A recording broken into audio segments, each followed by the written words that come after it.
जिला जो डीग बना है, पहले धौलपुर भरतपुर के जाटों को आरक्षण का मामला चल रहा था।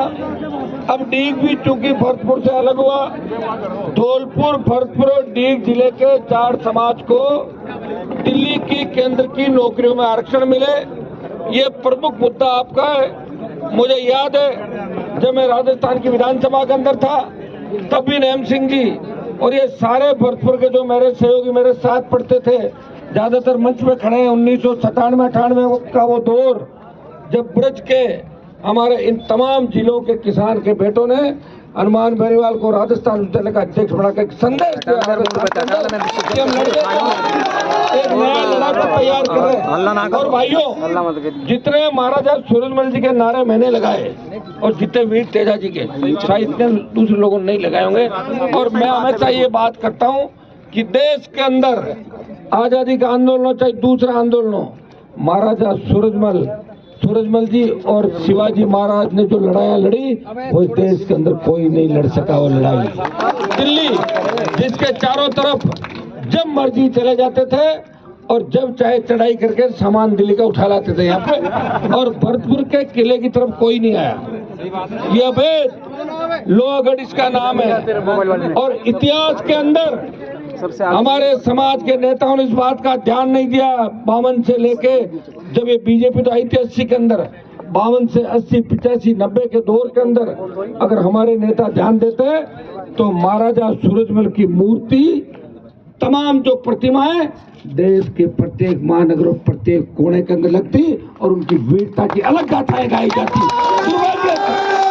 दुर्भाग्य से हमारे लोग जो चुन के चले जाते थे वो बाद में भूल जाते थे, तो पार्टियां बदलते थे या चुनाव के समय याद करते थे। याद करो जब पानीपत की मूवी के अंदर जिस तरह महाराज सूरजमल के इस युद्ध के साथ छेड़खानी की बात करी, जाट मराठों को आमने सामने करने का सरकार ने प्रयास किया, उस वक्त पानीपत मूवी के पोस्टर में लोकसभा के अंदर जलाए। लोगों ने कहा कि लोकसभा बातों को लेकर के कई बार हमने आंदोलन स्थगित किया है, लेकिन इस बार हम लोग चाहते हैं कि ये लड़ाई आर और पार की होनी चाहिए।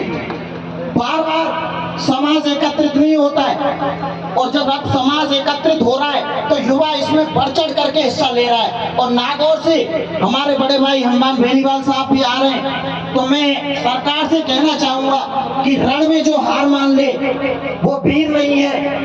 2000 की सेना को वापस भगा दिया, 10,000 आदमियों की सेना भेज दी, फौज भेज दी, और अंग्रेजों ने फरमान जारी कर दिया कि गांव के अंदर एक भी नौजवान, बच्चा, औरत, मेरे को सबकी लाश चाहिए, कोई भी जिंदा नहीं दिखना चाहिए। शाम से पहले खबर आनी चाहिए।